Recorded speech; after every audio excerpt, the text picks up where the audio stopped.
bonsoir à tout le monde. Ben voilà, moi je vais parler sur le sujet de l'amour impossible et l'amitié homme-femme. L'amour impossible, c'est un amour qui est très beau, c'est un amour impossible parce que moi j'ai vécu un amour impossible. Alors racontez-nous, par contre, parlez bien de votre téléphone, on vous entend très très mal. Ah, excusez-moi. Allez-y, vous m'entendez là? Oui, parfait. Alors moi en ce moment je vis un amour impossible. D'accord. Bon, je vais pas raconter ma vie, voilà.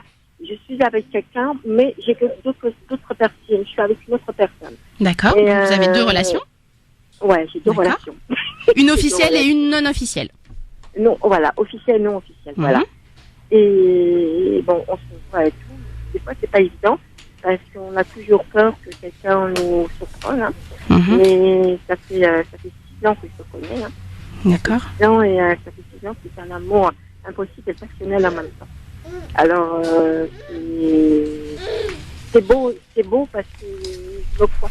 J'ai un certain âge, je me crois que je suis une adolescente de 15 ans. Vous voyez ce que je veux dire? C'est magnifique. Et, cette personne, je le considère comme mon tout, vous voyez, par rapport à l'officiel. D'accord. Voilà. Et c'est pas évident tous les jours, tout le temps, parce qu'on est tout le temps en train de se cacher. Tout le temps, on s'envoie des messages et tout, mais des fois,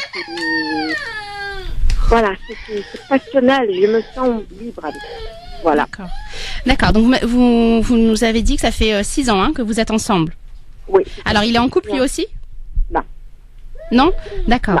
Je vais juste déjà rebondir sur le sentiment d'une seconde jeunesse. Alors, les recherches récentes qui ont été faites, notamment avec les progrès de l'imagerie cérébrale, ont permis de voir ce qui se passe quand on est amoureux, et notamment quand on a une relation amoureuse de type passionnel. C'est une histoire d'amour où on vit de la passion. C'est-à-dire que c'est magnifique, c'est beau comme vous êtes en train de le décrire. Alors, ce qu'on sait, c'est que au moment où on est en contact avec l'être pour qui on est pris de passion, on sait qu'on va avoir une réaction au niveau du sous-cortex. On va avoir une élévation de notre rythme cardiaque, on va avoir une augmentation de la pression sanguine, le cœur qui se met à battre super vite, et puis on va avoir énormément d'adrénaline. Alors l'adrénaline, c'est ce qui fait que on se sent pousser des ailes, que on se croit capable de tout. Bref, on on ressent un bonheur intense, une plénitude qu'on ne. Là, je peux vous le dire parce que bon, avant qu'on ait en relation, je vais parler aussi de. Je vous entends mal. Allô, vous m'entendez? Oui. Ouais. Est-ce que vous avez un haut-parleur Est-ce que vous avez Est-ce que vous avez le haut-parleur de votre téléphone d'activer? Ah non, c'est pas le haut-parleur. D'accord, ok, allez-y. Très bien, maman. D'accord, alors continuez. Aussi d'amitié entre hommes et femmes, parce qu'avant que notre relation commence, on était très amis, on était très. D'accord. Et, petit à petit, on a découvert qu'on était très attirés l'un et l'autre. Hein. Et moi, je crois que l'amitié entre femmes existe. L'amitié entre femmes existe dès l'instant où notre ami ne vient pas combler, c'est ce que je disais en début d'émission, dès l'instant où l'autre ne vient pas combler un vide, un manque. Si ma relation de couple est défaillante, si je ressens un manque, si je suis délaissée dans ma vie sentimentale, c'est normal, c'est possible, on s'attend à ce qu'il y ait effectivement un risque de glisser et de tomber dans une relation amoureuse. C'est pour ça que moi je ne rejette pas totalement ce qu'a dit notre auditeur précédemment. Au contraire, le principe de précaution, il fait foi en islam, donc effectivement que le mieux c'est de ne pas prendre de risques. Mais si je suis suffisamment stable dans ma vie, que je sais que je ne risque pas de glisser, moi j'aimerais bien qu'on me donne l'interdit clair et net dans le fait que c'est haram et donc culpabilisant de parler avec un homme sans éprouver de désir pour lui et sans avoir aucune nia, aucune intention d'aller plus loin.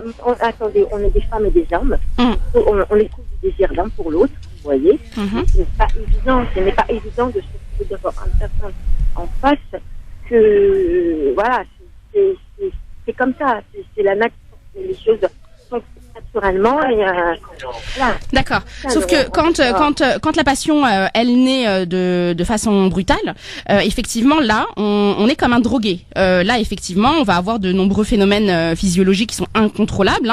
C'est ce que je disais tout à l'heure. Notre cerveau il va être submergé par un déluge d'amphétamines et d'autres stimulants naturels qui vont faire que ça va altérer nos sensations et donc du coup notre sens de la réalité. On le voit plus comme avant. D'un coup c'est comme si on enlevait un voile et d'un coup on le voit comme un être sexué, un être aimable. Là, dans ces cas-là, Mais Mais c'est ça, et en plus, le pire, il est bon, le pire, je sais pas si c'est le pire ou pas.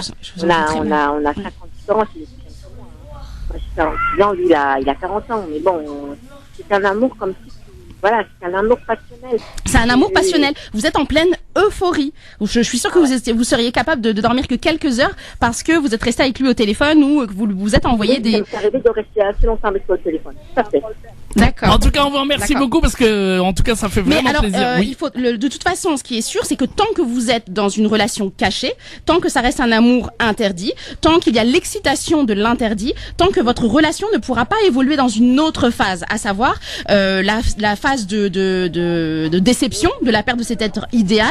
C'est-à-dire que là, votre ocytocine va chuter et vous allez commencer à normalement avoir une relation plus apaisée, plus calme, plus tendre. Mais pour réussir à avoir cette relation-là, il faut de toute façon prendre une décision claire et nette. Il faut à un moment trancher entre je reste.